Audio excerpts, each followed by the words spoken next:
Our guest today, Scott Kimpel, is a partner of Hunton Andrews Kurth in Washington, D.C. A decade ago, he worked at the SEC on the staff of Commissioner Troy Paredes. He's one of those guys that seems to know everything. I'm Brock Romanek, today on Zippy Point.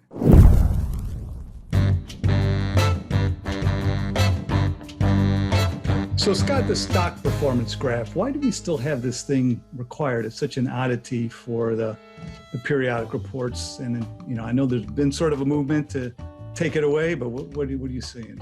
Well, it is an artifact from the early 1990s when the SEC fixated on pay for performance and wrote various rules at that time to address that issue. Prior to 2006, when there was significant rewrite of the SEC's executive comp rules, the old graph typically appeared in the proxy statement.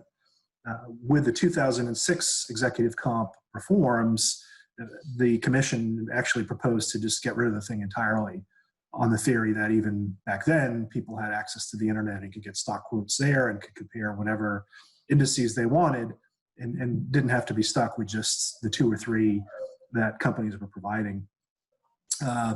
Surprisingly, there's a lot of pushback from commenters. There were a lot of folks, particularly on the investor side, that said, no, it's still a useful tool for us. And so the SEC kind of stepped back and kept it, though they redid it quite a bit and toned it down quite a bit. We'll talk about the elements in a moment. And it's funny, I mean, even to this day, we're still doing disclosure effectiveness reform at the SEC. The commission has been writing new rules for several years. And this is just one that they won't let go of for whatever reason. I think it's odd. I think nowadays most investors have a favorite financial app or a favorite financial website they go to, and that's where they track stock prices. And certainly institutional investors have their own proprietary models that are a lot more sophisticated than just the three lines on that graph.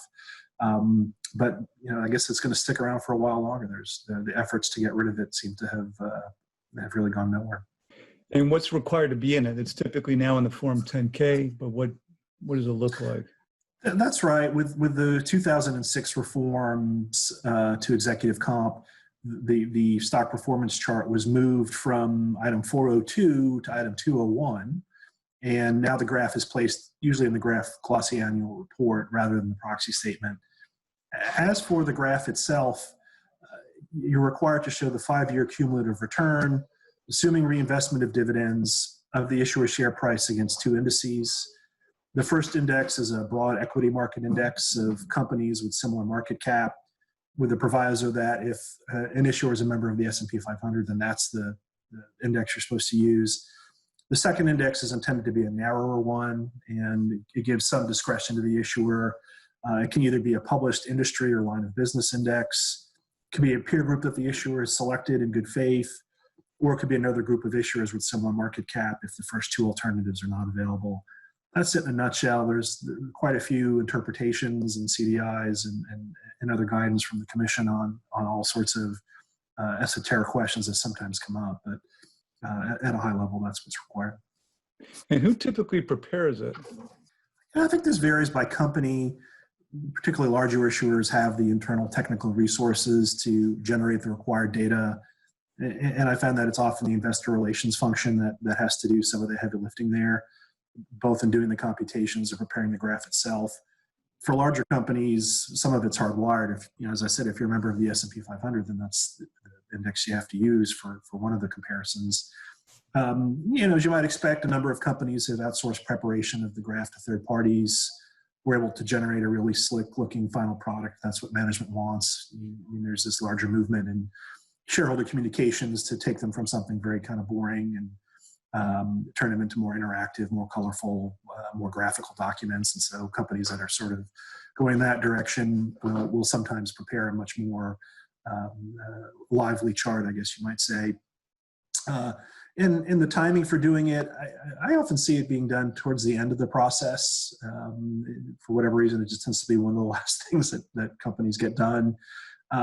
Usually it takes a week or two if you're sort of moving at an average pace, but I suppose that if you're really motivated to get it done, you could do it in a day or two if you have Yeah, it depends if you're outsourcing it. If you are, then you might want to bake a few days and have it maybe even a separate item on your time and responsibility schedule to That's right. And I think remind yourself. some of the services that do them will provide expedited processing for an additional fee, of course.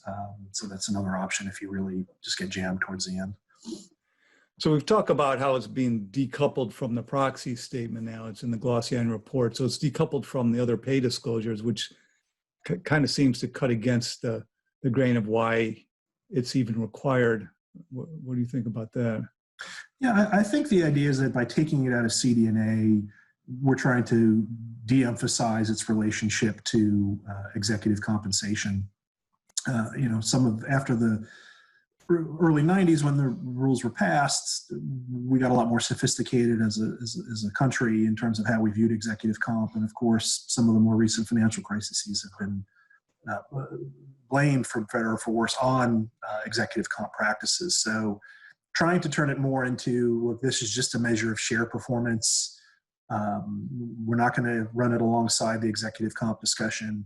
We'll put it in the glossy where that's more of the company's performance. There's less emphasis there on executive comp, and people will look at it as a way to sort of track the share price. That said, there is a compliance and disclosure interpretation that permits an issuer to place it in both the proxy and the glossy annual report if they want to. I don't see where they couldn't anyway.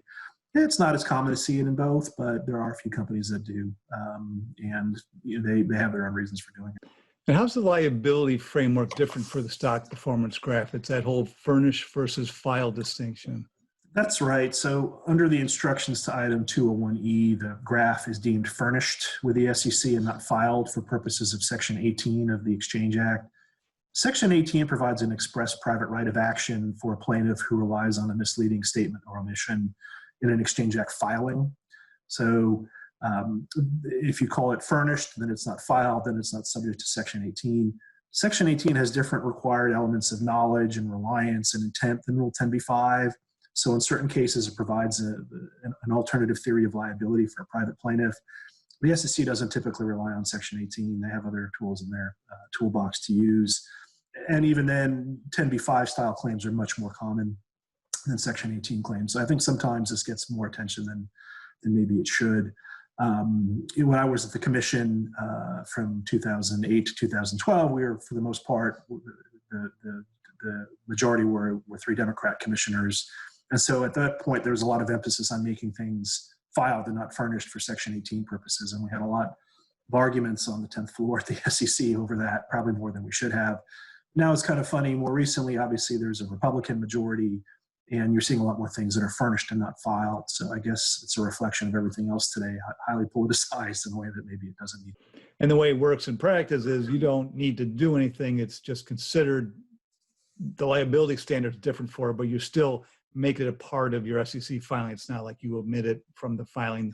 That's correct. Yeah. Right. And I've even seen some companies that will add in a disclaimer that says this is furnished rather than filed for liability purposes. I mean, that kind of language is superfluous, but it's done nonetheless just to maybe emphasize the point. Makes it look fancy. Right. Thanks very much. Have a good day.